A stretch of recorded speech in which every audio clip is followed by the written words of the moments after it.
Before you open the book, the chess code with its characteristic brevity defines mate as a check to which there is no defense. With a declaration of mate against the enemy king, the goal of the chess game is considered to have been achieved and the game ends. According to the modern rules, declaring mate doesn't at all mean pronouncing the word out loud. It's enough to make the move, after which the mating position arises on the board. However, this wasn't always the case. Up until the end of the 19th century, an irrefutable check was announced with the words check and mate. This served as a kind of proof that checkmate hadn't been given accidentally, a blind mate, as they used to say in Russia. This term can be found in the late 19th century Brockhaus and Ephron Encyclopedic Dictionary, but as a result of precise calculation.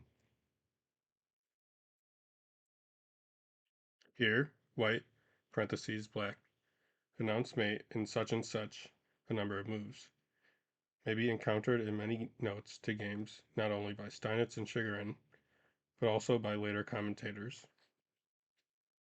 Mating positions have long been considered the crown of chess creativity. In the distant past, the rules of the game were distinguished from the modern ones by the slower movement of certain pieces, in particular the queen and bishop, so mating finales were encountered extraordinarily rarely and were highly valued by our predecessors. In later times, when reform of the game of chess, as Dutch historian Antonius van der Linde put it, abolished the Eastern slowness and started the hurried chess, mating positions ceased to be museum pieces. But even today, checkmate can't be seen on the board that often. Chess players tried to put an end to their torment and resign, as a rule, before the final gong. Still, the goal of the game of chess remains unchanged, to give mate to the enemy king. All of the chess players' thoughts are subordinated, in essence, to this goal. As a rule, a single piece strikes the final blow against the enemy king. But the pieces rarely act alone. Before one of them manages to announce check and mate, its assistants must do a fair amount of work, and sometimes even give themselves up as sacrifice. In the same way as a composer makes the sounds of a captivating melody out of chaos, the chess player creates a beautiful game, trying to find the best move out of the innumerable quantity of variations. The chess player, like the composer, is governed by the laws of harmony. Harmony in chess is the cooperation of the pieces. We can boldly state that the class of a person's play is to a large extent determined by their ability to distribute their fighting forces in such a way that they support and complement each other.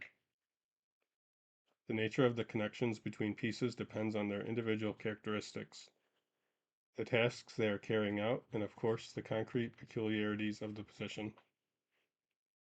The clearest cooperation between pieces is manifested in the attack on the enemy king. Here every piece reveals its capabilities. The essence of a game of chess is expressed in its ideal form precisely in mating scenarios. This book is devoted to methods of finding mating combinations and ways to implement them. We'll examine typical finales and get to know the technical methods of achieving them. As all the pieces are individual in terms of their range of action and rules of movement, each of them has its own favorite profession. In this sense, the chess pieces can be compared to an ice hockey team, in which each player has worked out shots at goal from different points on the rink. The same can also be said about the determining of roles in a joint attack on the king. Some pieces prefer to play for a pass, and others aim to shoot the puck on their own. In the book, we'll examine over 200 mating positions. With the aim of systematizing the material, they are divided up into 14 chapters according to their formal features, i.e., based on the number and type of pieces directly participating in the creation of mating constructions. Examples are given at the end of each chapter for you to solve by yourself. As you move from chapter to chapter, you'll soon realize that exactly the same methods are used to solve the most varied tactical problems: deflection, enticement, a double attack, blocking, and so on.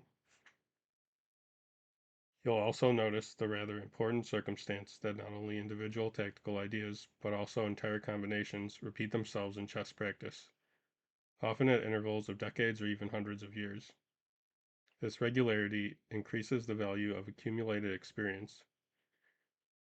Numerous cases are included in the book where knowledge of games by the great masters of the past and present has helped to quickly and accurately solve the most complex tactical problems. I recommend that you read this book without a chessboard.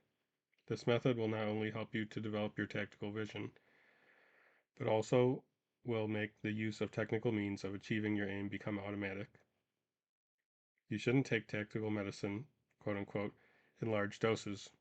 Even the most beautiful combinations can set your teeth on edge if you swallow them with the greed of a hungry pelican. On this topic, there are many wise sayings, for example, a Chinese one, don't bite off more than you can swallow, or a French one, too much of anything is a bad thing. In general, as the satirical pseudonymous Russian author Kozma Prutkov said, one cannot embrace the unembraceable. You should get to know the combinations carefully, thoughtfully, without distractions or hurry, returning again and again to the examined positions. Best of all, limit your daily ration to 2 or 3 dishes. A few words about the examples for solving by yourself. Easy examples deliberately alternate with more complicated ones.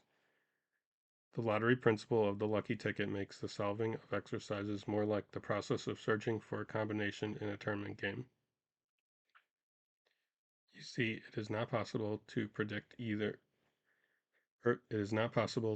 earlier what precise tactical opportunity will show up during play. The combination could be simple and lying on the surface, so to say, but it could also turn out to be a ring tossed to the bottom of the chess ocean. Chess is full of the unexpected. As well as examples from practice, the task includes problems and studies. It's also useful to solve these without a board. This will help you to develop the technique of calculating variations. Of course, if necessary, there's nothing to stop you from setting up the pieces on a chessboard. This book is aimed at the broad spectrum of chess amateurs and can be used both for independent study and by chess teachers as a textbook. I hope that it will bring you many pleasant minutes and will inspire you to achieve new chess feats.